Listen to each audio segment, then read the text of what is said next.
All right. What up? What up, everybody? Welcome to Fishy Hour. It's Monday, and it is Fish Report Monday, guys. I hope you guys had a great weekend. Got lots of fishing done, and ready to tell what you did and how many fish you caught and all that fun stuff. Hope you guys are having a great night. Hope you guys had some dinner. Hope you guys got a nice drink ready to rock, because we're going to do the traditional pop top. Shout outs to Andrew. What up, Andrew? Tyler. Mike Newt in the house. What up? Everybody say hi to Mike. Mike does an awesome job of painting baits. Like, phenomenal. Really awesome artist. So say what up to Mike, guys. Jet in the house. What up, Jet? Welcome back. Tyler. What up? Let's see. I see Todd. TV Metal Art. Another awesome artist. See this beautiful yellow tail back here? That's courtesy of TB Metal Art. So shout out to Todd for this awesome artwork. Cal in the house. What up? MMFC. What up, people? What I miss? TB Metal Art says, free beer. Free beer.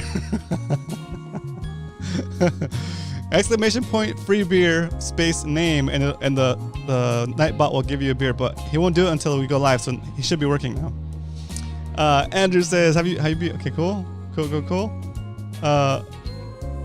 Awesome. Okay, I see Cal says, Nightbot is sleeping. Yeah, Nightbot doesn't come on until we actually start the live show. Okay, so he's a slacker. He doesn't go on shift until his shift actually starts. Hider in the house. What up? I'm here. We can start now. What up, Roy? MMFC. What up, all? No fishing for me. Oh, no. What up, Coach? Warf TV in the house, guys. Coach is going to call in a little bit later, and we're going to talk about the charts. We're going to kind of review some charts, have some fun. Let's see what else we have here. We have Salty in the house. Shoo! You guys type in noises, and I'll try to read them. I'll try to read them as you type them. For Salty, it says shoo. Shoo. Welcome, Mike. There you go. What up, MMSC? Dario, what's up, dude? Welcome back. Muto in the house. See, Coach, I don't have any artistic bone in my body. That's all right, Coach. We all serve different purposes. Okay, it's all good. You have a lot of teaching bones though. So thank you. There he is, Nightbot. You. What up, Jesse? Welcome, Captain Dan in the house. 42320. Welcome, Captain Dan. All right, Jesse. What up? Choo. Oscar holding down with MMFC Texas chapter. Thanks, Oscar. Thanks for chiming in. Thanks for hanging out. Jet slayed it this Saturday. All right, so let's get into it real quick. Let me tell you guys what we're gonna do today. So I thought it would be cool if I take some of the questions I get on Instagram and we talk about them here on the show, because that's a good way to get people to come and watch the show, and also take advantage of the knowledge pool that is this group, right? I think between all of us, we have a ton of knowledge that we can share. And I mean, just sharing the knowledge and talking about something a different way, or trying to explain something, will reinforce that knowledge in your own mind. So that's what we're doing today. Okay, so we're taking questions. I have some questions that I already kind of looked up and have queued up, and I'm gonna give my 2 cents on them. And then I want to see what you guys have to say, what your opinions are on that question specifically, or if you have any points you want to add to what I'm saying, or if you want to debate what I'm saying. If you think that what I'm saying is maybe not 100% correct and you have a different opinion of it, I want to hear it. Okay, that's what we're doing. This is kind of a talk show, right? But I'm gonna really hit it with the talk stuff, because basically I'm gonna give us something to talk about. Okay, so that's good. All right, let's see, and then we're also gonna do fishing reports, of course. So that's gonna be that'll probably take up the whole hour. Honestly, it's a lot of stuff to talk about. Okay, so let's get started. I'm gonna post this video I did earlier on Instagram. Let's see, there we go. Just to get it done, get it out of the way. Okay, it's done. Okay, so that's done. I can move this. Cool. All right. So let me bring up the question. Actually, this is the pop top real quick. So if you're new to the show, when we start, let me tell you a little bit about what Fishy Hour is and how we got started. So Fishy Hour started pretty much as soon as COVID hit, and we're kind of told to shelter in place for that couple of weeks. And I thought it would be cool and we couldn't fish. They closed fishing, remember? Remember that? And we couldn't fish, so I thought it'd be cool to make a show where we can sit around and talk about fishing for about an hour. So we did that. I called it Happy Hour, and we basically sat around and talked about not being able to fish, and if we could fish, what would we do? And that evolved, and we kept going for like it was like a Monday through Friday thing. It was pretty fun. Since then we scaled it back, and we've gone super specific on what we're doing on certain days. So Mondays we're doing fishing reports and some questions, and then Tuesdays I live stream. So I live stream from the kayak. I'll be fishing from the kayak on the water, and I'll live stream my actual session, and I take questions, and we just interact and talk about the haps. Okay. And then on Wednesdays, Brian Likes to Fish on Instagram has done an awesome job of he says, you know what? I see that you're overwhelmed with creating content and just a schedule, and let me see if I can help you. So he came on as a co-host, and we do bait fishing with Brian and Roman, bait fishing with Roman and Brian, whichever way you want to say it, whichever way you remember it, it's fine. And then we do that on Wednesdays, and we basically talk about bait fishing, we talk about baits, we talk about setups, we talk about all kinds of stuff. And so, like my main thing is spotted, what is it over here? Here. My main thing is spotted bass fishing from a kayak. So that's my bread and butter. That's my wheelhouse. I can talk about that all day. I can answer most questions. And the cool part about it is that there's people in the chat, and the way we've built this community is with the idea that sharing knowledge is the best way to go about it. So people in the chat are very willing to help a new person. And if you're new, you kind of like stumbled into like a gold mine of knowledge by being here. Okay, so welcome. Let's get going. Okay, let's do the traditional thing that we do at the beginning of each show. I pop this top, and you guys have to rate it between 10 being the best pop top you ever heard and 1 being the worst. Okay, here we go.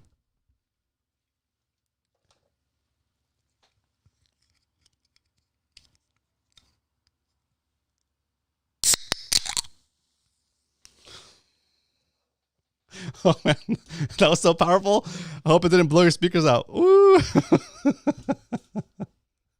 Oh yes. Andrew says a 9. Cal gave me an 8. Dario gave me an 8. Coach Warf gave me a 9. Hyder gave me a 10. Yes. Tyler 9.7. Nice job, guys. Thanks. Oscar gave me a 9. Captain Dan 9.5. 7. Right on. It's been a bread and butter for RF. Nice. What up, Cody? Welcome. Cheers, everybody. I hope you guys have a nice frosty beverage at your disposal. Oh my God, that's hilarious, Mike. Mike says I'm Polish, so I'm gonna give you a 6.7. Dang, dude, I think that was one of my best ones. So my normal ones, you'd probably give me like a 3 or 4. That's hilarious, guys. Super funny. Okay, so here's how we're gonna do it. I'm gonna read Rami's question. Rami, are you in the chat, Rami? If you are, say what's up. Say hello to everybody. Okay. Here we go. Where is it? Here. There we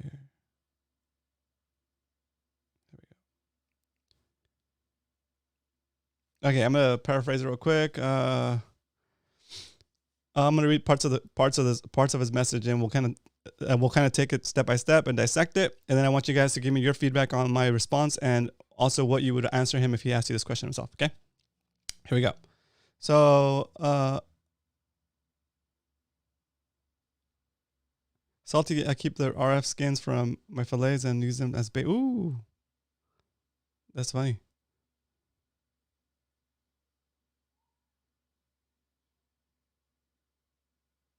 Sucks. Okay, so here goes. I've been super obsessed fishing for spotted bay bass lately. Recently, I've been doing it on foot because I don't own a boat or a kayak like you guys. Okay, I've used war baits, lime green lures, drop shots, and Carolina rigs. I just can't catch as much bay bass as you do. I average about two bass per trip. I've been going like every day for 2 weeks. That sounds like the obsession. That sounds like a good obsession. That sounds like a lot of beginners' journey when you first figure out that you can fish anytime you want. You want to go like every day. So a two week binge. That's pretty awesome. What is your favorite? What is your best advice for shore fishing in Mission Bay, where I can catch 100 fish like you? Please, if you can give me a okay. So and also if you know any amazing location. Okay, cool. All right. So that's a lot. There's a lot of stuff to dissect there. There's a lot of stuff to dissect there. Let me make sure I don't miss anything in the comments, and we'll jump into it. RF skin, okay, cool. All right, I'm not sure what you guys are talking about. RF.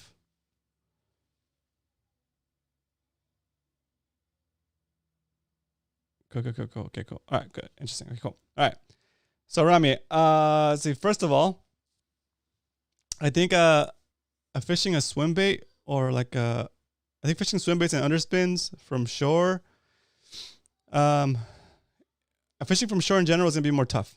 Okay, so if you want to get more fish, the first thing you want to do is get on the water. Float tube, kayak, any which way you can do it that you can afford or that you can rent, whatever, is the best option is going to be to get on the water. Okay, because it's going to give you access to more fishing areas that are not as pressured. Because everybody that fishes from shore, basically fishes from the same locations.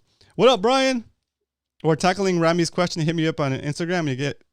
He's a new fisherman. He's been fishing for about 2 weeks straight every day, and he's trying to figure out how he can get more fish. Okay, Rami, I don't think it's very likely that you'll get 100 fish from shore in a session, unless you're out there for maybe like 2 days or like a day and a half, like a day and a night, right? I've seen somebody do it on sdfish.com. Spacing on his name, something Sai. What up, Bo? Welcome. Okay, but I'm getting sidetracked. So don't set unrealistic expectations at this point. So not skunking when you're a beginner is a good thing. Okay, that should be your goal. Okay, is just not to skunk or just to enjoy the act of being out to being able to fish. Okay, so that'll be like a mindset change, right? The next thing would be, I wouldn't recommend starting with swim baits, honestly. They're even now, even for me, I'm not that good with them. And when I started, I also started with jig heads and swim baits, and I fished from shore for like days and skunked and didn't get anything. And I don't know if it was because just like it was like I also started in the middle of winter too, so it was just difficult. They're a more difficult bait to learn. So yeah, go. I would stick with, since you're starting out, I would stick with the drop shot that you've been fishing. And everybody already knows what I'm going to say next is or the Ned rig. Okay, so that's what I would do. I recommend sticking to the drop shot or fishing the Ned rig. Okay, so tip 1 is to get on the water. Okay, tip number 2 is to fish a drop shot or a Ned rig. Cool, and tip number 3 for me is going to be to, I don't know, use sauce. Use scent. Use scent. It helps. I think it helps. So those are the 3 tips I can give you. Anybody else have any tips for fishing from shore that you want to share here with Rami in the chat? Just put it up there.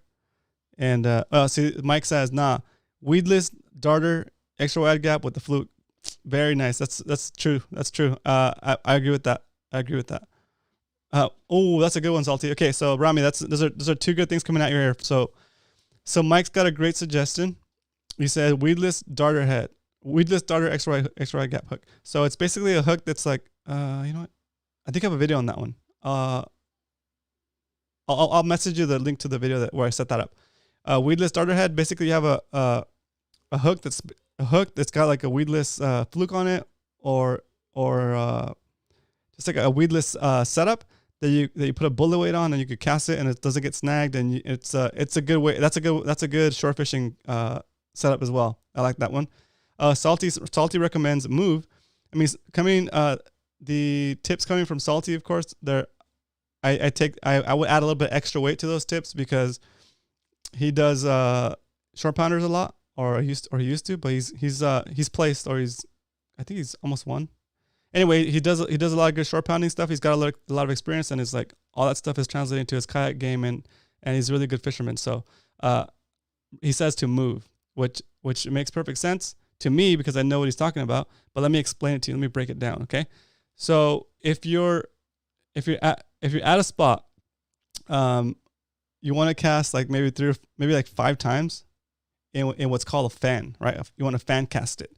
So you walk up to the edge of whatever you're fishing, and I don't know, pick like you cast straight ahead, and you cast at an angle from the straight ahead on each side, and then one more time with an even wider angle. Okay, that's 5 casts. Okay, and then if you don't catch anything within those 5 casts, then you move down the shoreline to where the last cast kind of overlaps with your other cast that's going to be across. So it's kind of hard to describe. Let me see if I can see if I can draw it real quick.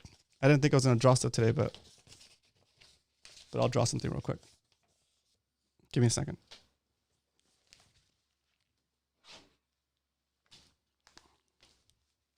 All my writing stuff is usually like just outside of arm's reach or just outside of microphone of cable reach. So here we go. I'm gonna do it real quick. So this is a shoreline. Can you see it? There it is. You know, I'm gonna get a marker, guys. This is make it even more better. Give me a second.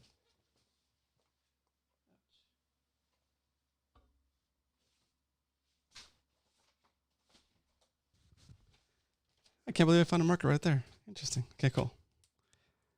A lot of good information coming out, guys. I see you guys talking, so good stuff. Okay. There we go. Shoreline. Cool. Okay, shoreline. This is you here, and we'll call it position 1. Okay. That's you in position 1. And you're going to do a fan cast. So you're going to cast here, here, here, here, here. Something like that. Okay, you're going to do 5 casts. Okay. And that's going to cover all those areas. Okay. And then you're going to move to position 2. You're going to do the same thing.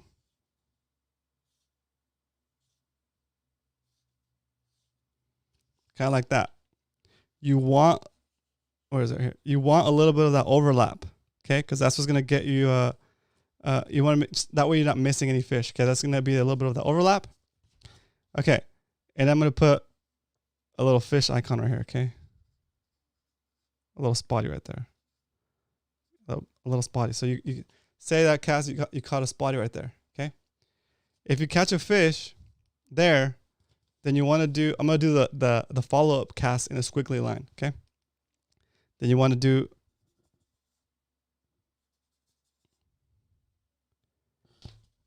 at least,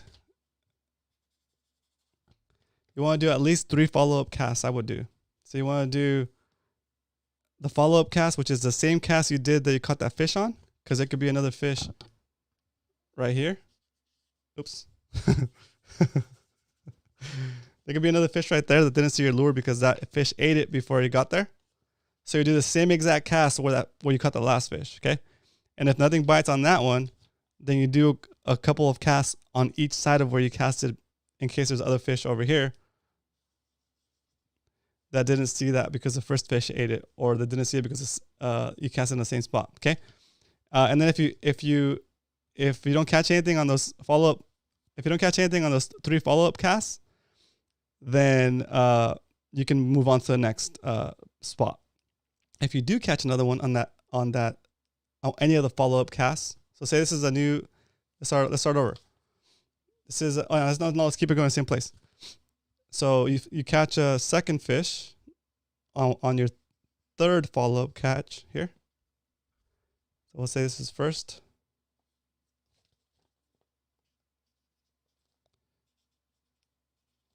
Okay. That's your first fish. That's your second fish. On that second fish, now you got to do 3 more follow-up casts on that spot. So again, let's do dotted lines for the second follow-up set. So here's 1, here's 2, here's 3. Okay, so now you caught a second fish here, and then you do this follow-up cast. Where is it? This follow-up cast, and then you do each side of that one and that one. Okay, That way you have that area fully explored. And then if you don't catch any fish, again, like on this first 5 casts, if you don't catch any fish, you just move along. Move along the shore or move along where you're fishing. Okay? Sorry guys, I wasn't reading the chat because I was trying to explain that, but I hope that makes sense to everybody. If you guys have anything you want to add to that, go ahead and start typing it in. I'm going to read through some of the other advice you guys gave. Let's see. Pay attention. Oh, very good stuff. Oh, here. This is great stuff here, guys. Let's see.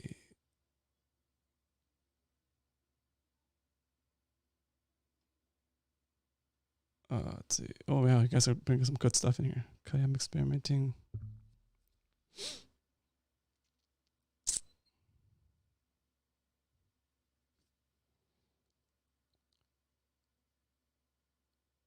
Okay, cool. Johnny was okay. Cool. That's a good report. Oh yeah, we need to do reports too. From shore for spotties, weedless setup is a great way to start. Soft fluke, etc. Good point. I got skunked many times before actually catching fish. 2.5 bass per trip. Good from shore, says Oscar. That's a good point. Okay, let's see. Brian says, heck yeah. Oh, hey all. Sorry, hey all. What's up, Brian? Welcome. Let's see. Salty says, hey, okay, what up, Brian? Cool. Gotta do a lot of walking from shore. That's right, Oscar. Okay. Old Fogey from the SDF forums. What up? Okay, so yeah, Sci Sports. That's his name. Sci Sports. Did 100 spotty session beast mode there. Yeah, exactly. Yeah, that's his name, Sci Sports. Cool, dude. That's kind of where I got the idea to try to get 100 spotties from the kayak. He did it from shore, right? I think he was fishing little gulp mullets. Bo says, when I was starting, I was happy catching one fish or even just getting a bite. Yeah, exactly. Okay, Andrew Blake, what up, Andrew? Says 3 to 4 fish for me is a good day from shore in Newport. Interesting. Cool. Yeah, exactly. It's like, I think, yeah, I haven't done another 100 fish a day besides that day. And that took 16 hours, right? And that was like, okay. And it was a really good bite that day or that week, right? So I knew it was going to be, hey, what's going to happen? I knew it was going to be a good day of fishing because I had done like a 25 fish day the session before that. And I was okay, well, my goal is to do 50 this time. And we just went for the 100. But I haven't had a day where it's been like that, where you basically just put your finger in the water, you're going to get bit by a spotty. Let's see. Cal has a good, Cal says, Old Fogey slays. His daily reports are lessons in fishing in the bay. Is that Sci Sports, Cal? Rami, another good resource for you to check out would be sdfish.com. You want to go to romancastro.com/sdfish, and that'll take you to the forum where you can sign up and look in the bay fishing section. Okay. We're gonna talk a little bit about asking for spots directly. That's kind of a big no-no in the fishing world. And if you do that, people kind of like don't take you serious. They think you just want to bypass the learning curve and shorten your. It's almost like cheating, I guess. It's just how strong it's how people feel about it different ways. I don't feel as strongly about it to give somebody a spot because I know that if I say, oh, hey, you can fish here, it's not just depending on the spot. There's a lot of different variables that will make that spot have a fish or not, right? So asking for a fishing, there's no, Rami, I guess what I'm trying to say is there's no quick surefire thing that says, hey, you know what? Go to this spot and you're going to catch 100 fish every day, guaranteed on this lure, 100% of the time, whenever you want to go. No, it's not. That's not how it works. This is fishing. Okay. It's like, think of fishing this way. Okay. Think of fishing every time you go out to fish. It's like a puzzle that's been reset and you don't know how to solve it that day. Okay. So every time you go fishing, no matter how long you've been fishing, it's not going to get easier. What gets easier is that you know your setups, you know what gear to throw it on, you know your general ideas of how to fish certain times and that kind of stuff. You get better at that, but you still always have to figure out what the fish want in that day or at that time you're fishing, and that changes throughout the day as you're fishing because the current changes, the clarity changes depending on if the water's coming into the bay or out of the bay, and also if there's sun, if it's sunny, if it's cloudy, if it's raining, all that stuff, right? There's a lot of variables. Anyway, let's keep it going. Old foggy slick, good stuff. Weedless starter, yeah, good stuff. Pay attention to tides if you're not already. Good point, Cody. I love it. Yeah, I like to fish the tides. We'll do a quick chart. I haven't done this chart in a while. I haven't done this chart in a while. It's a good time to review it. So this chart is done. This chart, you can find it. Oh yeah, there's another one. Another point I have for you. Let's see. This is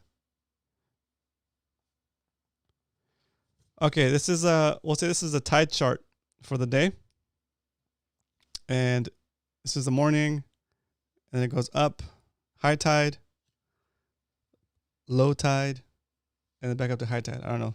Maybe that's more than one day.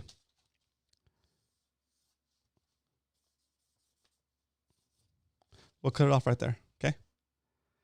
So this is called high tide slack, and that means that there's no current, or there should be any current, because what we're talking about here is strictly in the bays. Okay, the bays usually have an inlet, like the mouth of the bay, and that water comes in and the bay fills up, and that water coming in and filling up the bay because the tide is going up creates a current of water flushing into the bay. Okay, and as it starts to come in, the first quarter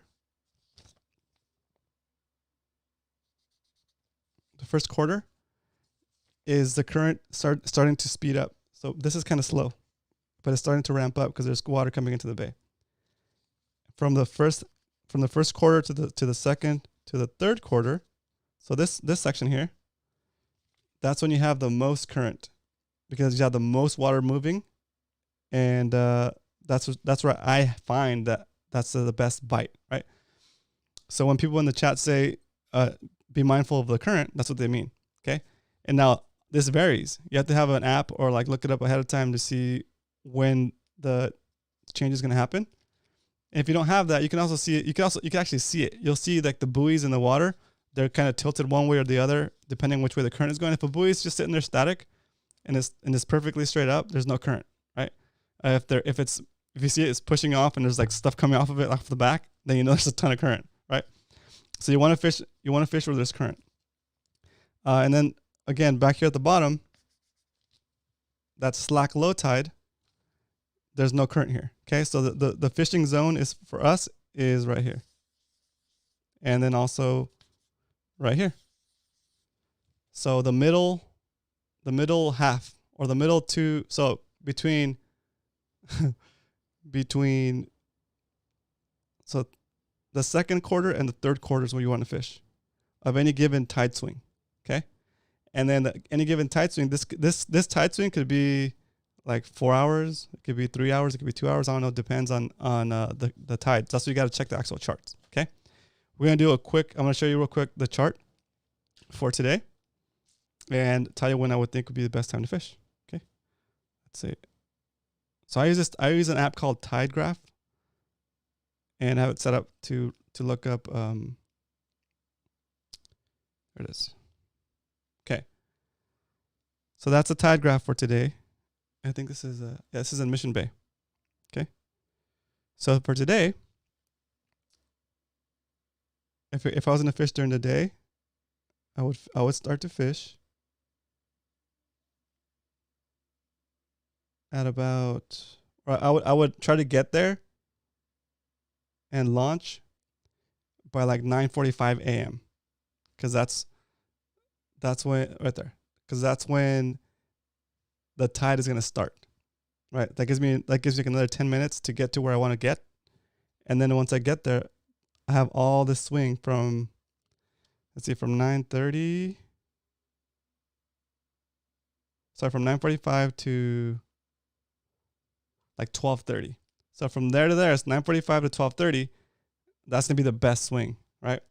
And so at 12:30, you could take you could do a big move, especially if you're on a kayak, right? If you're shore pounding, you could probably like take a walk to a different area, right? Or take a lunch break, I guess. And the point is, you're less likely to get a fish when it's slack than when there's current. So, and that's how you would use a tide chart to like plan your session. Okay. Well, that's how I do mine anyway. Okay, we're gonna keep it going. Sorry if I'm getting too sidetracked, guys, but this is I love this conversation. I like the way it's going, and I think there's a lot of valuable information here being shared. Okay, look for the grass line. Yeah, good stuff, guys. Okay, we're gonna keep it going. Okay, that was just one point, right? So Tyler says, look for the grass line or structure. Good point. Fish like to be where the transitions happen. So if you have polarized glasses, sometimes it's clear enough you can actually see it. You'll see the dark patches in the water. That's like the grass, and the sand will be like more bright, more white. And then you want to cast in those transitions. You want to cast where the grass meets the sand, where the sand meets the rocks, all that stuff. Okay, that's kind of where you want to target. Bo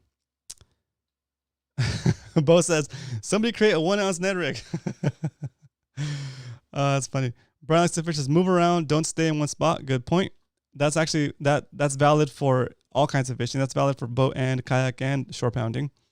I'm actually guilty of fishing a spot to death too much. I should be moving faster on my kayak actually.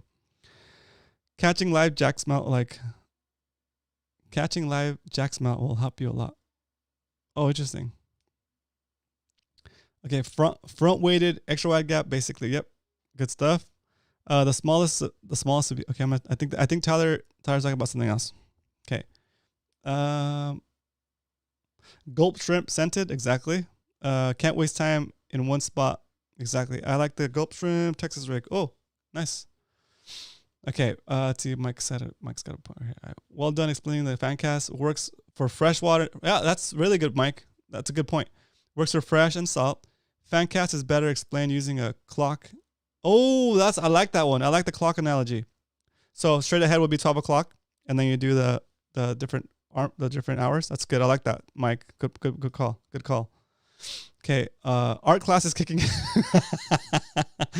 Don't always cast as far as you can. Cast close first and then slowly extend out. Ooh, that's another way to look at it. Cool. I like that, Bo. Leonard says, I like to fish beach areas and wade out a little bit and cast parallel in the shore. That is a good technique. That's a good technique. That's similar to posting up on the riprap, right? It's like kind of like fishing riprap, but you're in the water. The only recommendation I would do with that is just be careful you don't step on a stingray. But yeah, that's a good point, Leonard. Good job. Oscar says, change up your retrieve. Oh, that's a good one too. Change up your retrieval speeds. So yeah, fan cast it and add variety to your retrieve. You can do a steady, slow wind. You could do a pop, and then retrieve, pop, retrieve, or you can do just change it up. See what happens if something, because everything could be, all the conditions could be ideal. Everything could be just right, and the fish don't want a slow moving bait. They want a fast moving bait, or the opposite. They want a bait that's gonna jerk and wait for like 5 seconds, 10 seconds. I don't know, right? You gotta experiment. That's part of that. Takes you back to solving the puzzle for that day, right? Solving the fishing puzzle that day. Okay. Let's see, Mike. That's half the ball game. You can also have depth, speed, etc. Yep. Counting down, etc. Cool. Yeah, I don't have it handy, but another thing you could also do is you can look for a book. It's called "Fish Have No Hands" by Mike Gardner. It's a book about spotted bass fishing. So it's like one of the only books dedicated exclusively to spotted bass fishing. Until I write my book, I guess. Shout out. Let me know if you guys want me to write a book. Oh, so funny. All right. Let's see. Oh, Cody's taking off. Have fun, Cody. All right, Cody. Have a good one. Gulp sandworm 2-inch. I think. Yep. That's a good setup as well. Okay. Outgoing tide tonight is going to be huge. Sometimes low tide is best at Texas marshes. Ooh, interesting. That's a good point. I like how this advice translates into freshwater and like even fishing saltwater marshes too. So that's pretty cool. I mean, fish are fish, right? They're gonna behave the same way. That's cool. What up, Cat? Oh, what's up? Oh, it's so funny. Hello. What up, the Bubba? Dude, it's been a while. Welcome back. I'm glad you found us.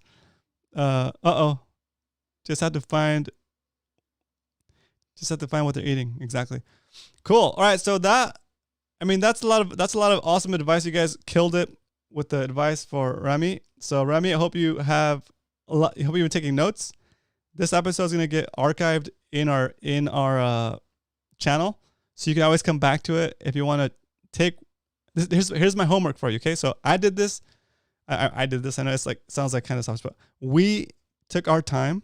We took about 30 minutes of my time, and let's see how many people are on here right now. Gonna make this point.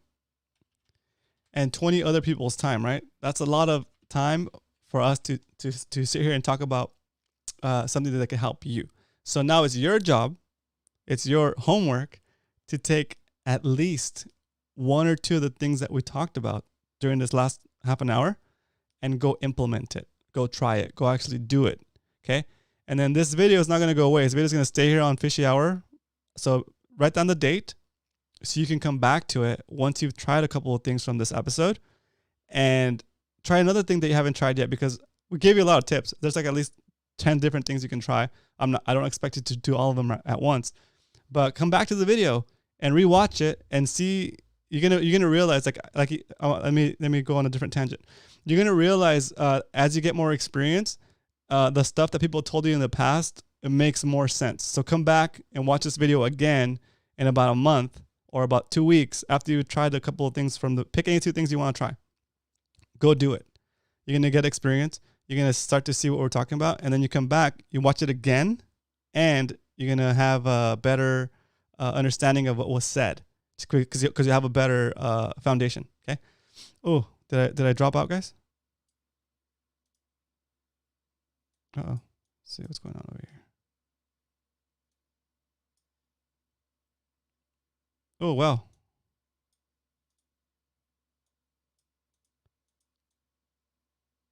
No.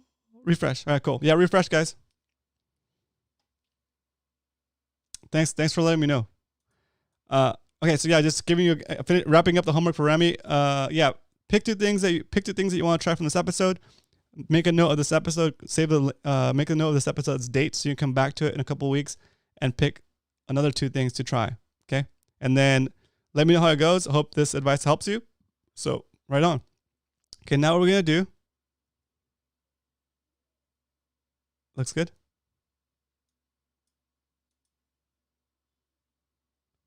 Let's see. All right, cool. All right. So yeah, so that concludes the I guess you could say the coaching session. I like it, guys. I like answering questions because it kind of motivates me. It gets me I don't know. I feel like it gets me hyped. It gets me I don't know how much I've learned since I started, until somebody asked me a question and I started giving too much information. And it's oh, hold on. You're overwhelming me. So that's cool. My iPad is sucking up. Yeah, Cal's iPad's got a magic vortex of bandwidth, dude. It just sucks the bandwidth down.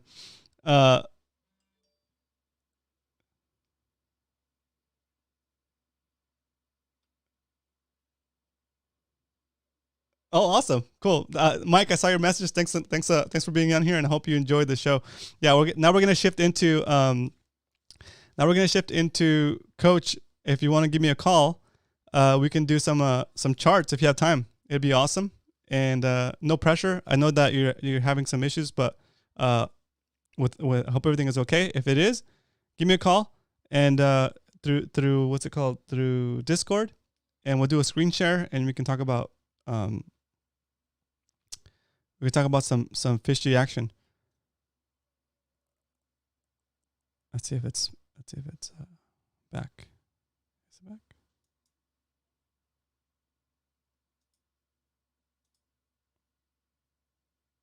All right, awesome.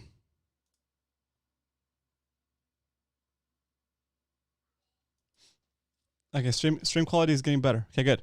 Cool.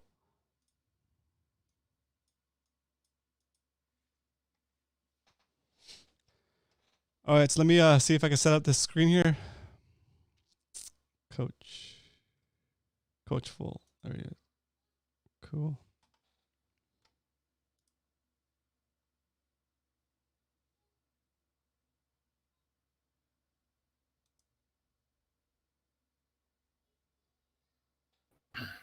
Hey, Coach, can you hear me? I can hear you. Can you hear me? That was cool. That was pretty fast. Right on. We're getting good at this, Coach. We're getting pretty dang good at this. All right, guys. I'm gonna shift over to the screen with Coach, and I tell it via remote. Coach from Warf TV. Let's see. Yes, live from resting my back all day. So there we go. So we got you full screen. You can kill the Chrome OS now thing. Yep. So yeah, exactly. Sweet. I know you're a perfectionist. God forbid. Guys, just so you guys know who Coach is, Warf TV is his channel on YouTube. He's linked on the right side of our homepage as one of our contributors. He's done a lot for the San Diego fishing community. You'll catch him on sdfish.com. He'll reply to any post you put up, pretty much, and super helpful dude. So we'll be here, and what we're gonna do now is we're gonna talk a little bit about the surface temperature charts for those of you guys that are into like the chasing tuna and Dorado and just like the big game offshore. Is that an accurate intro, Coach? Yeah, it does have a lot to do with our local inshore though too. Yeah. All right, cool. Let's do it. I'll talk till my voice gives out. When my back's bothering me, it croaks on me. But you can see this nice strip of water right here. So it's in the 22-degree range. So that's about 71 or so. So plenty warm enough to support tuna. It's coming to us, getting squished right in here. There's Guadalupe Island. There's Cedros. This is where our water comes from. The arrow that's usually pointing right at Cabo is up a couple hundred miles on Baja right now.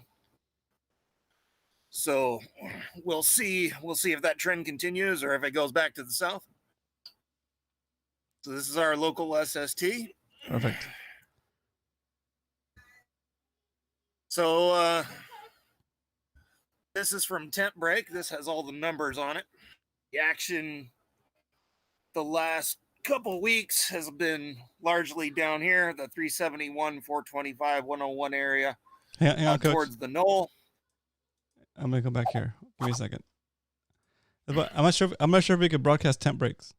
That's like, oh no, never mind. It is. Tent break is public, right? Yeah, and I've got their website. Yeah, cool. Got it. Never mind. Their website's right there. Yeah, I was thinking. I thought it was. For some reason, I thought it was Fish Dope. My bad. Go continue. Sorry. Nope. I was like, oh man, that's Fish Dope. No, Fish Dope's a whole different gig. Yeah, exactly. Sorry. Go ahead. So down here we have the 371, 425, 101. That's where the Dorado and Patty Yellows are largely coming from. You're seeing in the counts. Lots of Dorado down here against the beach. I heard the boys in Arendira and at the Bufadora down by Ensenada got into the Dorado really hard for a few days there. Dang, that's awesome. Bluefin are up here. There's been a pretty good bite off and on at Tanner and Cortez banks out here. The 100-mile bank, if you want to call it that. Yep. Been some real big yellows taken out there. A few big bluefin. They're down here off the island, down in here somewhere. I'm not exactly sure where, but somewhere. The 81 would be a good guess if I was telling someone just where to go somewhere. Right. You can see our North County beaches. This is an 8-day SST. The 3 days, we've had too much smoke, smog, and ash out over the water. So, the 3 days suffering a little bit. Yeah, that makes sense. It's obstructing obstructing the view basically. Yep. We're gonna go to a cloud free, but I don't know what period of time that's over. So you'll see this nice warm waters laying up against the beach. I would think that there'd be kelp patty yellows here along the beach, along up here. La Jolla's not looking as good to me right now. Yeah, that's weird. It's like a little clear spot right there. Yeah, well, it's just a place where the overlap hasn't been cleared out enough. But, well, lots of good news. We've had a good body of yellowfin tuna moving into our local water. I think out here, I'm not I think, all over the place. Out here somewhere. I'm not 100% sure where the lines are. We'll kind of look at that in a minute, maybe. Cool. But let's see, we got some nice warm water laying up against the beach. It's like 72, 73 degrees would be my guess over there. But all this water, pretty much everything you're looking at on the local banks is pretty much all capable of holding fish right now. It's just where they are. And hopefully the skipjacks will kind of move up from down here and put some pressure on these bluefin and get them eating a little harder. Eat in on some very small bait. So hopefully we'll get some skipjacks. There's good news on that front too. The local half-day and three-quarter-day boats carried a bonito up to like 17, 18 pounds. That's awesome. So that'll put the squeeze on the tuna too. So the tuna that are in here closer to shore have a lot more competition. They have a lot more incentive to be fierce. Oh, got it. That's interesting. I like that. It's like they're competing for the same food source, basically. So on to the shore fishing, and for the bay guys, you kind of covered this a little bit, but we got really big tide swings here. We got tide swings this week. Here, where did I see it? Wednesday or Thursday here? Yeah, we got tide swings that are over 5 feet. Yeah. Closer to 6 on Thursday evening, which is really good for the shark fishermen, but it's really bad for everybody else who has to fish the beaches because of the eelgrass problem. Yeah, all the eelgrass is like loose on the surface. Yeah, yeah, it's all going to be loose and flying all over the place. So if you're fishing the surf this week, fish it at as low of a tide as you can, or in as rocky of a spot as you can, to try to mitigate some of that effect from the grass. Perfect. And then here's a cloud-free SST. This is courtesy of Fish Track. So you can see we got warm water laying up against the beach, just like we saw in the 8-day. And we got some warmer water out here too, out off the knoll or whatever. There's the Coronados. Oh, there's the line that's been holding those Dorado and Yellowtail down here. Cool. You can see the warm water approaching the beach here. Been holding the Dorado for the boys down on Baja. So unless anybody's got some questions, that's about it from me. Sweet. No, that's perfect. That's perfect. I'm glad you took the time to do this for us, and I know you're kind of hurting right now, so thanks for doing it. No problem, Roman. You take it easy tonight, all right? Yeah, we'll go into Coach. Thank you so much. Yeah, take care, man. All right. Good night.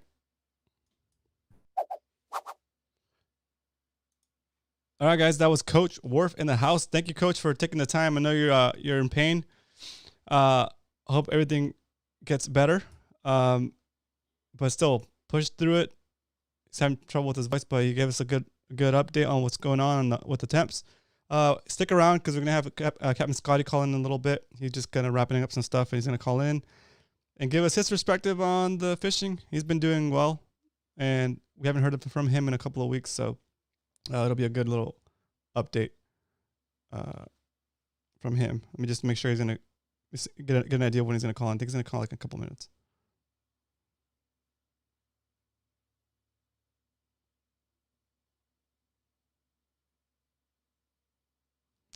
Cool. Phone is paired up. All right, we're ready. Cool. All right. Let me read some chats while we wait. Let's see. Yeah, Hyder, thanks again for the reminder. Hit that like button like a Valley girl. You guys are hilarious. That's so good. Refresh, people. Again? Are we having trouble again? Refresh? Oh, suck. That sucks. And then restart my computer before we start again. And by someone, I mean a doctor. What? Coach down, I repeat, coach down. Get that man some good drugs. And by someone, I mean a doctor. Love your chart chat, Coach. Chart chat. That's a really good way to call that. That's a really good title for that segment, Captain Dan. I like it.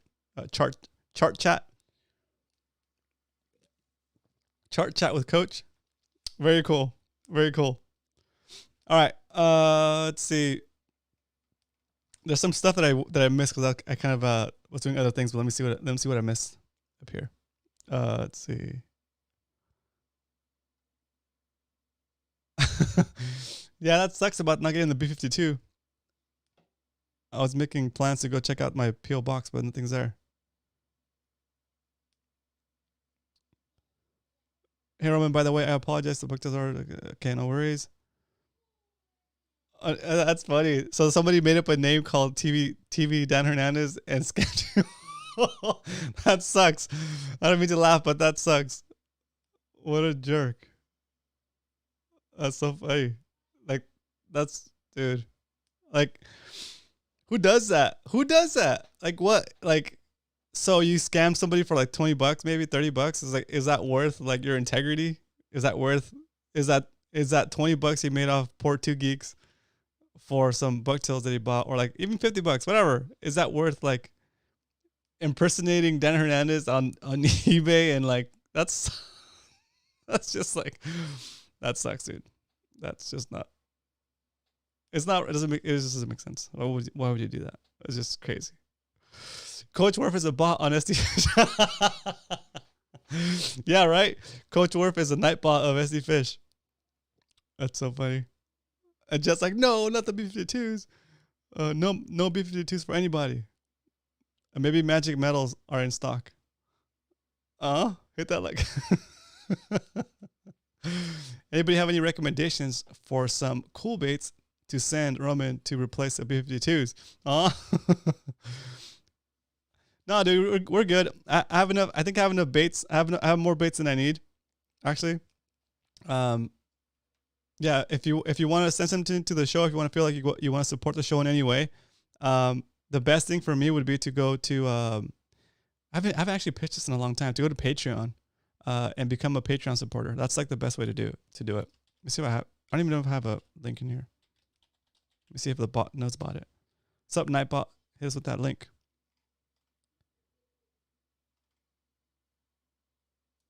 Does it have it? Huh.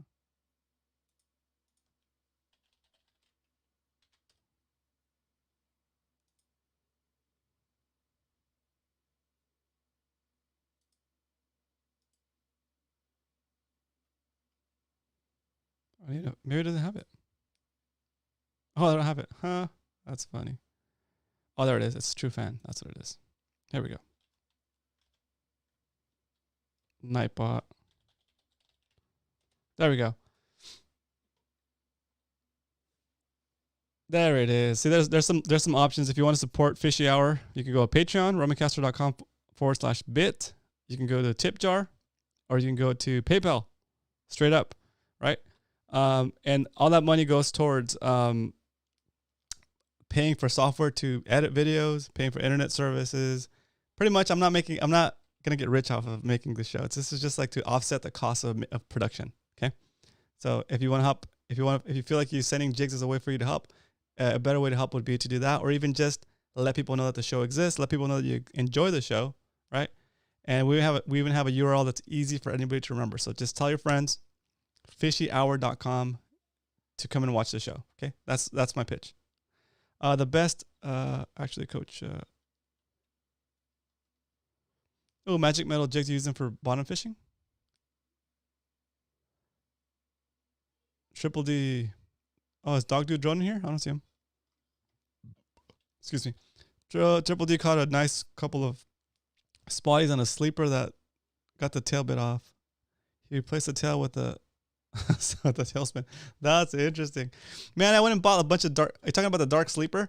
I bought like 3 or 4 of those, and I've gotten one missed bite the whole time I fished it. I've fished it like 3 or 4 times. I have no faith in it right now. Even though people swear by it, I have no faith in it. I need to fish it a little bit. I need to fish it a little bit more. I need to give it another shot.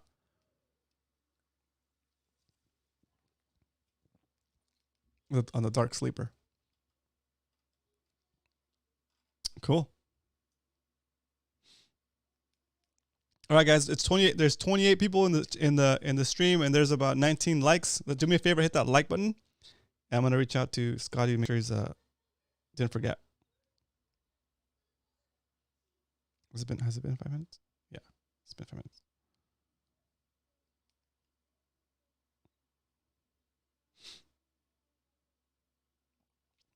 Awesome. Oh, nice. I see the likes bumping up. Right on. Tomorrow, guys, I'm not gonna be fishing. I'm not gonna be fishing on. I'm not gonna be fishing. I'm gonna be a guest on somebody else's show. It's another content maker, I guess you call him, or a broadcaster from Twitch. Let me see if I can share a screen real quick. Let me see if I can bring it up. Yeah, that might work over here. Yeah, that might work.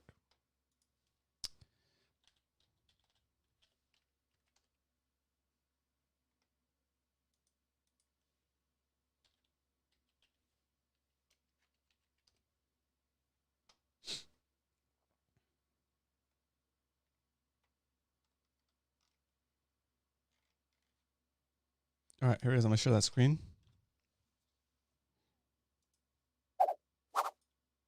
And take out this lower third. Bam. All right, cool. So this is the channel we're gonna be a guest on. I think they do it like it's like about 2 or 3 hour show on Tuesdays where they talk about fishing, and I'm gonna basically, I'm not sure that they're pretty loose on their format, basically hanging out, talking smack about fishing and stuff. Be forewarned, I think some of the guys on there do cuss, so I don't cuss. I'm not gonna cuss, but just if you show up, don't have the kids around, right? And it's just it's a way for me to get to experience other areas in fishing, and also a way to share this show with other people, right? And introduce other people that fish freshwater to saltwater. So here's Captain Scotty actually calling in. Let me get him on the line. What up, Scotty? Give me a second. Let me get you on the soundboard. All right, can you hear me? I can hear you. Yay! Let me get back to this page. What's up? How you doing? Just another day in the life. Another day living in the city.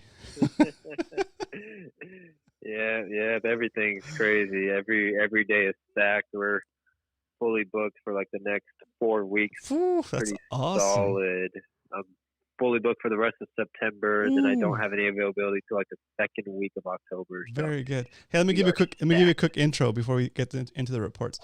Guys, if you're not familiar, this is Captain Scotty from Brothers Sport Fishing. If you guys watched my video or our video on fishing the irons and also rock fishing, this is the guy in the video who took me out on his boat and basically just like gave us not all, but like a lot of his knowledge unrestricted to help us out to get into fishing. Okay, so this is Captain Scotty from Brothers Sport Fishing, and he's a reoccurring guest on the show. We do he'll do fishing reports. He's actually doing right? He's actually doing it. He's actually fishing almost every day, right? Yeah, pretty much. Running about 5 to 6 days a week. Yeah, so pretty much every day, hitting it hard. And he's out there doing it. This is his job, right? He's an actual charter captain, and I'd say he's pretty effective. So I always appreciate having you on. And yeah, that's just a quick bio for people that don't know who you are. Thank you, Roman. Thank you for that. Cool. Right on. Yeah. So I know it's towards the end of the show. Don't want to hold everybody up, especially you. You know, everybody's got families and things to go with. So try and keep this a little bit short this time. Sorry, I took a little bit longer to call in than normal. But yeah, so what we've been doing. So then what we've been doing with Brothers Sport Fishing. We haven't been doing too much of the half day fishing. However, the big reds are still here. I saw one of the listeners out on the water. I forget his name. He was out there with his skiff rocking it, and he got it up with a nice solid red that he sent me a picture on Instagram. I definitely appreciated that to see that. Cool. There's still the good big reds out there. For some reason this year, big reds have come from the depths and come up to somewhat shallower waters. Where normally we'll have to target these reds pretty much at like the South 9 where we get them in like, 400 feet of water or more. But we're getting them in like 200 feet of water. So it's pretty cool. Whereas normally we would only get like that 1 to 3 pound reds. Maybe you get a standout at 5 pounds.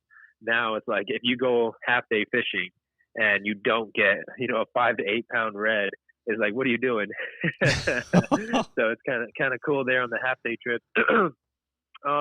One of my marina neighbors ended up with a 36-inch halibut. So that was a good halibut.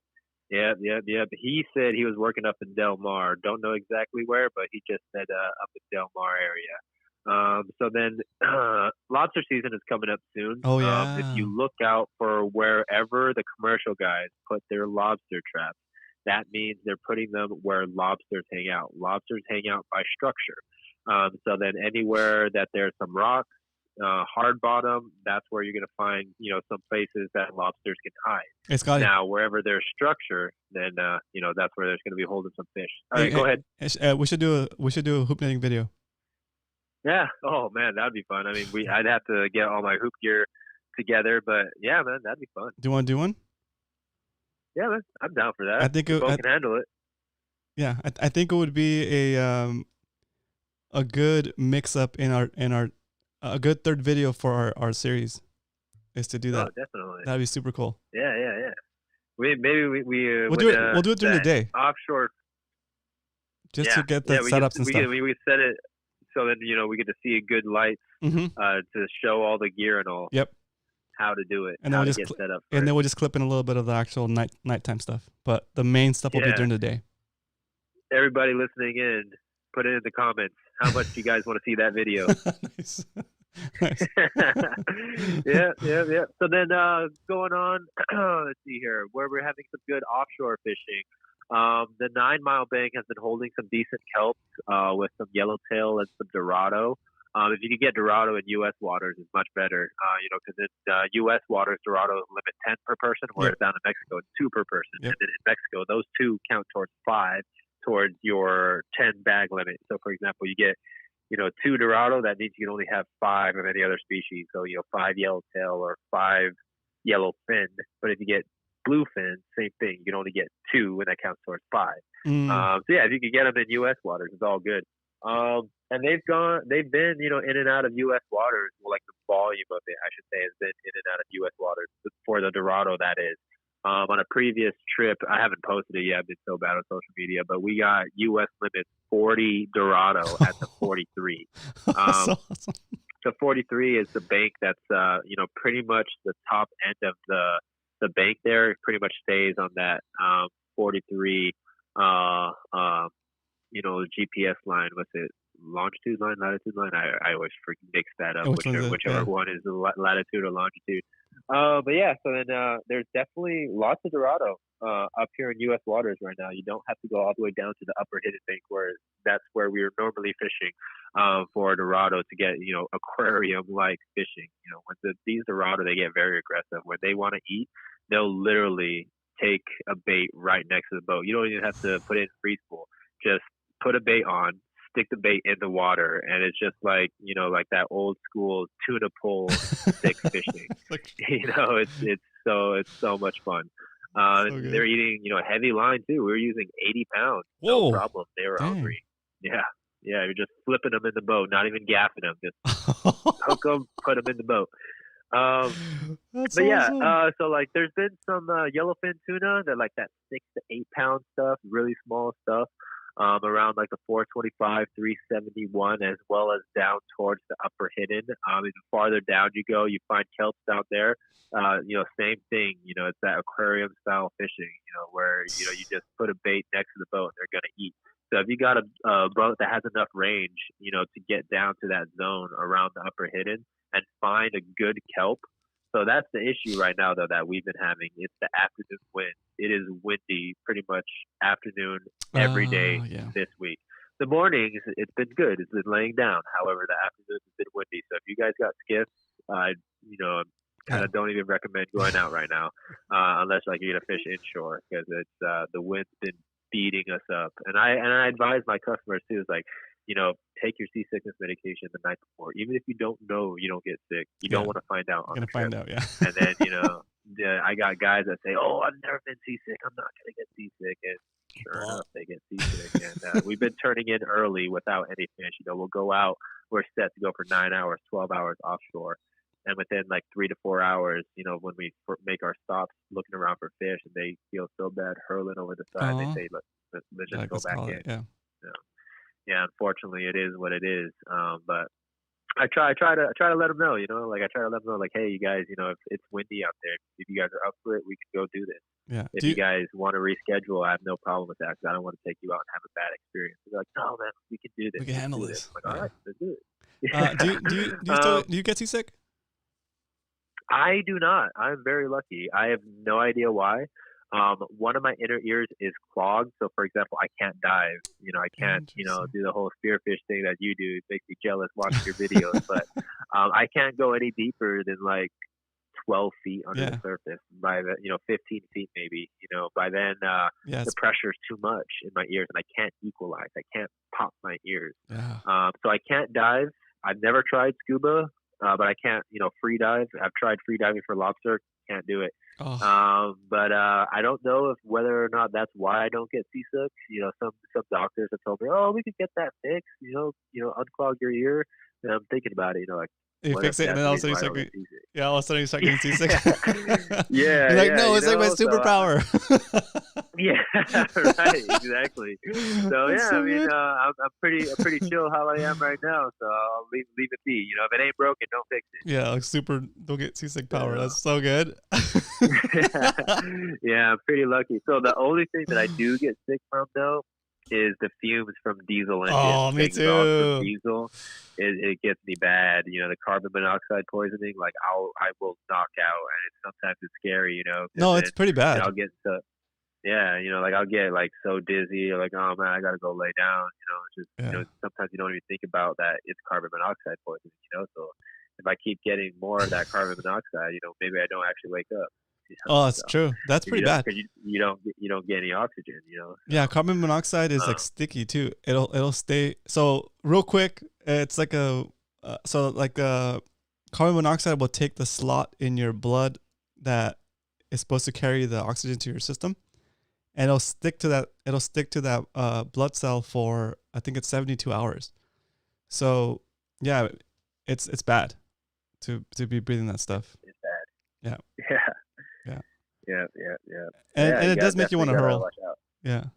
Crazy. Yeah. But you're not running diesel. No, I'm not. We're not talking about Scotty's boat. We're just talking about just diesel boats in general, right? Because your boat is bigger boat. Yeah. Uh-huh. Yeah.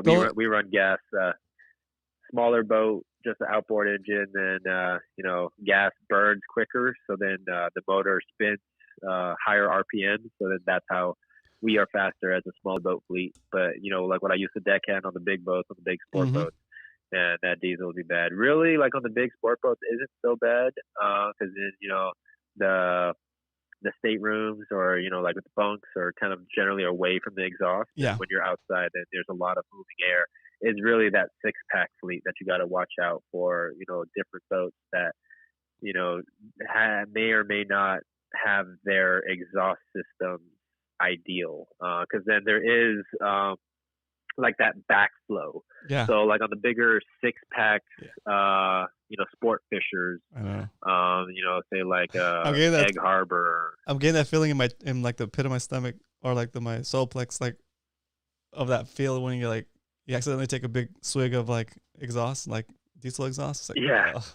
Yeah, no, it gets bad. Yeah. I mean, if you guys have some time, look into it too. Like there are definitely some boats, some, those sport fishers, 30, 40, 50-foot sport fishers, where it's kind of like, like the backdraft of wind. So like when the boat is moving forward, there's like a little backdraft, a little back whirlwind that is created behind the boat. And then if the exhaust gets stuck in that backwind, they could actually just push the exhaust into the salon of the 6-pack boat of these, bigger sport fishers. Yeah. So when I used to deckhand on the 6-pack boats, that's when I got carbon monoxide poisoning worst.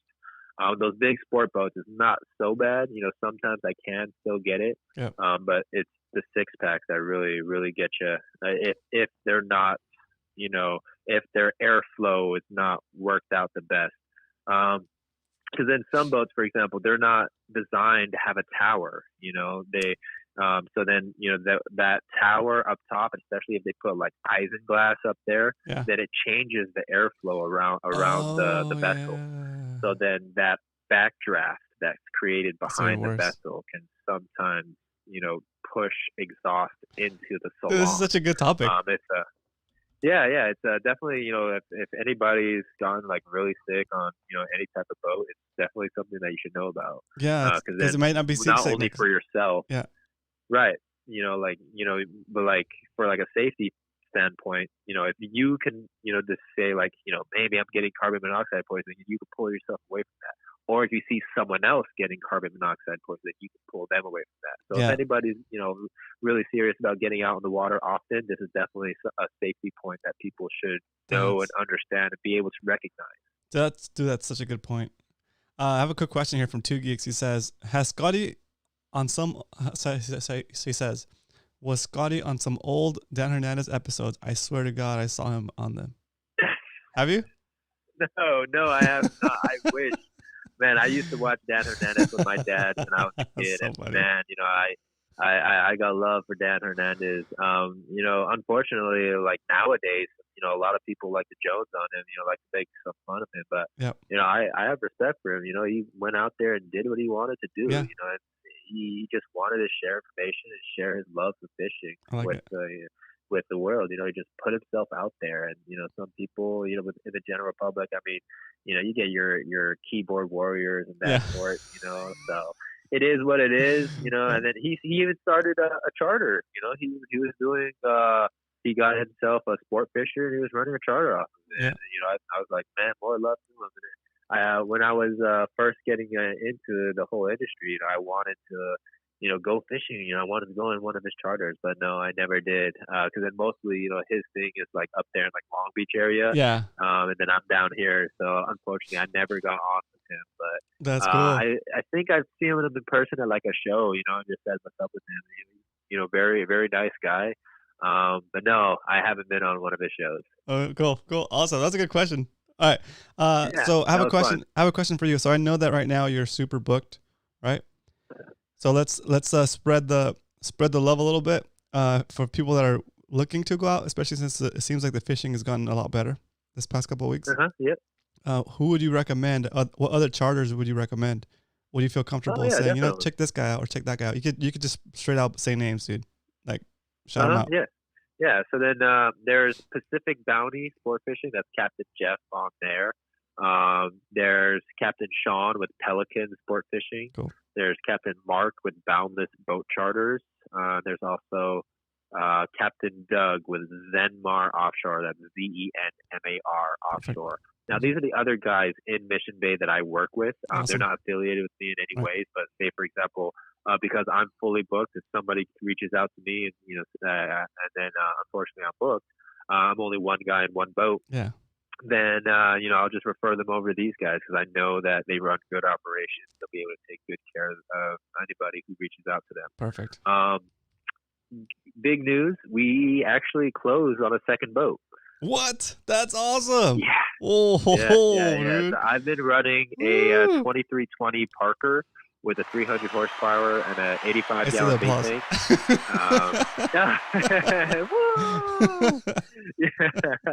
Yeah, we just closed on a 2310 Parker, and it has a big tower up top. It's we're excited. It's not really the bigger boat that I wanted, but it's still getting there, because at least we're going to be looking for crew to help us out. Ooh. Finding a second captain is tough, but there are definitely guys out there that would be able to come up to our level of service. Yeah. Because then there's a lot of things that come into being a private charter captain. One, you got to be a good mariner. You got to be able to navigate your boat, keep people safe. Yeah. Two, you got to be a good fisherman. So you got to put fish on the deck. And 3, you got to be somebody that people are gonna like. Yeah, that's like I was gonna say that's number 1. Yeah, that's number 1. Nobody wants to fish like with a jerk. yeah. It's the truth, dude. Yeah. So I mean, we're definitely looking around. We talk with like the Maritime Institute to see like guys that are coming out of maritime school, and a lot of times cool. there's very capable fishermen that just haven't gotten their captain's license yet, and that sort. So then what we're going to be doing is I'm going to be having some guys that if they have the potential, I'm going to have them come on as my deckhand. I'm going to have them come on as my second. Very cool. On any trips that I have space to put a deckhand on. Yeah. Because then not only to see how they're going to be able to operate the boat, but as well as how they're going to interact with customers and what type of decisions they're going to make to put people on fish. Very cool. When you're the captain, it's way different than even when you're a deckhand, because when you're a deckhand, you're still kind of like a passenger, you're just along for the ride. Yeah. But when you're the captain and you're looking at, sea surface temperature charts, chlorophyll charts, wind forecast. Wait, you mean you don't just show up on the boat and go? You got to do research before you go. What? You just turn on the key, man, and fish just come up under the boat. It's like, very cool. Nice. Very nice. Oh man, I wish it was that glorious, man. I mean, like over on the East Coast, they Florida, the Carolinas. There's a lot of fluke fishing inside the bay. You go 5 miles out, you're getting blackfin and small yellowfin. And, you get your snapper and all, man. I mean, charter fishing over there is so easy. That's why they have these huge boats with quad outboards, because they're hardly spending any expenses. Oh yeah. But it's not like that over here on the West Coast, man. We bust our ass and can't be afraid of the skunk over here, because it's gonna happen. Yeah. Just part of the nature out here. Super cool. Very nice, dude. Well, dude, thanks for calling in and rounding off this episode completely. This has been one of my favorite episodes. I think we did a lot of stuff today, a lot of reports, gave some good advice, and did some shout outs. Good stuff, man. Awesome. Yeah. So when's your next? Thanks, Roman. Thanks. Go ahead and do any kind of plugs you want to do before we go. Besides brotherssportfishing.com. It's brothers with the S and then sport fishing. So it'll be 2 S's next to each other, brotherssportfishing.com. If you guys want to book with Captain Scotty, when's your next available session? My next available day for charter, I believe, is October 6th. There you go. So then after that, it's going to be like scattered weekday availability. I believe all of my weekends are taken up until the last week of October. So like Friday, Saturday, Sundays are all taken up. But it's definitely been a fun ride. And then even if I'm booked, if somebody wants to know in general, how private charter fishing is around here, please feel free to reach out, leave a voicemail, leave a text, leave an email, because I'm on the water almost every day, and I'll get back to you, and then I'll be happy to, explain how things go. Because in general, most of the private charters around here operate pretty much the same as me. We provide everything minus food and licenses. So just pay for your own fishing licenses. I can help you get your licenses, but I'll just collect extra payment for that on top of the trip cost. And then bring your own food. Pretty much everything else is taken care of. That's cool. Full service and all. So, you don't have your gear. We got premium gear. Live bait, ice. It's all taken care of. Fish cleaning at the end of the trip. You just take home your fillet. Super cool. Yeah, it's been a fun ride. We've been doing this charter since September of 2018. About a year and a half later, now we're filling up the schedule, fully booked. It's now we're looking at expanding the fleet. That's super cool. It's pretty, yeah. I'm happy for you, dude. This is really nice. This is awesome. Yeah, it's been a lot of grit. I know. Watching you do the work and watching I like the behind the scenes. Because you gave me a little bit of the behind the scenes, shenanigans, not shenanigans, but the realities of boat maintenance, dude, and having you run a boat and taking it back, getting it out of the water, putting it back in the water. It's got to get serviced. It's got to get this. Got to get that. It's just a lot of people don't see that stuff. Always breaking on the boat. Yeah. Something is always breaking. So today was my day off the water, and I spent the whole day, going to tackle shop, going to West Marine, fixing the boat, getting ready for tomorrow's trip, rigging the rods, putting new line on. It's just every day. It's when the season's going. Just got to make hay when the grass is green. So the day off the water, it's still working. Very cool. Very cool. All right. Awesome. Thanks, Scotty. Thanks for calling Roman. in. Thank you, I really everybody. enjoyed talking to you. Yeah, man. I mean, I definitely love, just rattling off, whenever I call in, like we just go back and forth. You ask me a question here, and then I go off on it, and then I go off on this other tangent. But it's fun, man. I enjoyed it. It's really good information too. Cool. All right, so we'll talk soon. We'll talk about the lobster video. There you go. Right on, Roman. Thanks, Scotty. Have a good night. All right, have a good night, everybody. Thank you. Thank you. Bye. That was super fun. All right, guys. Again, like I said, this is one of my favorite episodes so far of the series. I hope you guys having a blast. I'm having a blast. Sorry about last week. Last week I feel like I was a little bit out of it. It was after a long weekend, but anyway, I'm back. This is fun. Hope you guys enjoyed the show.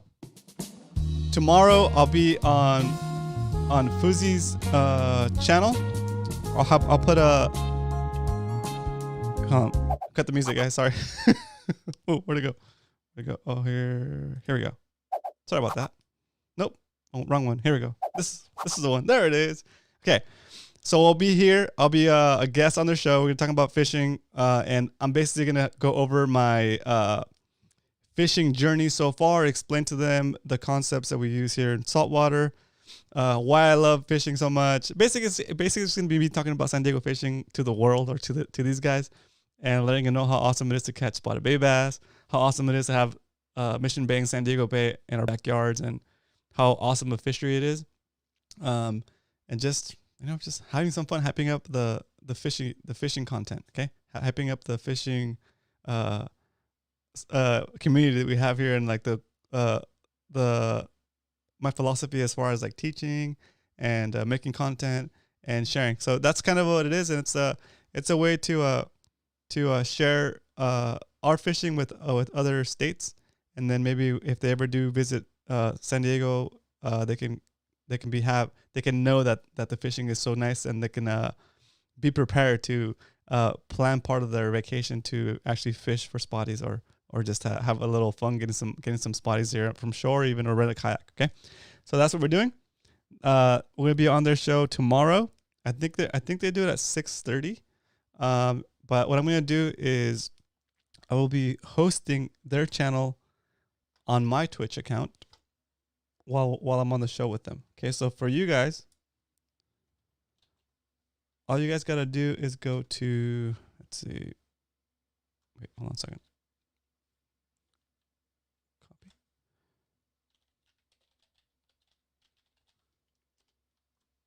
You're gonna go to San Diego Fishing, and let's see. There we go. It'll say off. It won't say offline. It'll say currently hosting, and it'll have Fishy on there. And all you gotta do is just click on there, and it'll take you over to their channel, and that's where you watch the show. I'll put the link once we go live on their channel. I'll put the link in the Discord so you guys can see it. Or I might even do a pre-show. Yeah, I might even. We'll see. We'll figure something out. But anyway, that's what we're doing tomorrow. That's why I won't be fishing on the kayak tomorrow. I won't be live streaming from the kayak. I'll be a guest on the show instead. Okay, so that's what's going on. If you guys are not familiar with what we're talking about over here, I know it's a lot of different technology happening, and it's just a lot of different things happening with this show.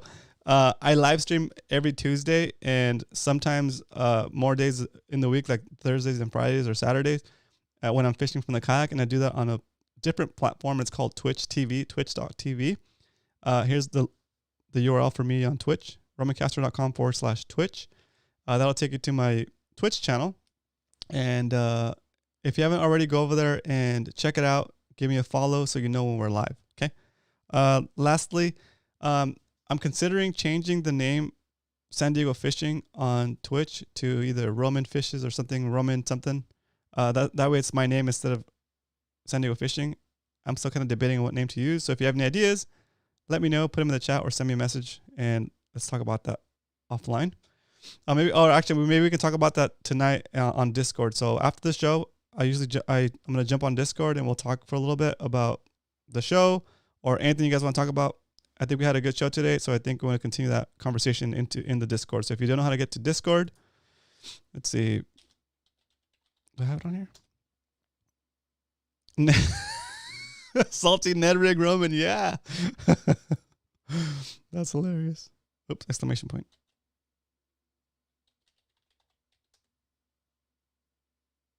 That's so funny. There it is. That is the invitation to go join our Discord server. Once you're in there, you're going to go into the communications tab and go into general comms, general voice chat, and we'll be in there talking smack. All right, so let's wrap up the show. Hope you guys enjoyed the show. It was super fun for me. Thanks for coming and hanging out. Let's do some quick shout outs before we go. Dario, Leonard, Coach Warf, Salty, Muto, 2 Geeks, Cal, Leonard, Hyder, Mr. Todd, Mike Newt, Bo, Roman, what up, dude? Welcome. Hope you enjoyed the show. Sorry I didn't see you earlier. Let's see. Fish Perfect, what up? Jesse, welcome. Thanks for hanging out. Ooh, nice haul, dude. 2 halibut, 123-inch, 3 spotties, 2 calicos. Oh, nice job. That's a good session. Also. I got Muto already. Jet. Salty. Boba, thanks for hanging out today. Thanks for coming by. Okay, cool. I think I got most of you guys. If I missed you, I'm sorry. You need to chat more. Oh, Andrew Blake, what up? Thanks for hanging out. And Oscar in Texas, MMFC chapter. Woo! Awesome show. Thanks, Dario. I hope you enjoyed it. Very cool. All right, so I'm basically just waiting for the music to play out. This was fun. Super cool. Remember, tomorrow we'll be on Twitch. I'll send a link for that. And Wednesday, we'll be back on here with Brian for bay fishing with Roman and Brian. That's on Wednesday, and we'll be doing that here on this channel, Fishy Hour with Roman on YouTube. Okay? Do me a favor, share the show with your friends if you enjoyed it. If you got value out of it, your friends will get value out of it too, and they'll thank you for it. So thank you for sharing it. Thanks for being here. I'll talk to you tomorrow.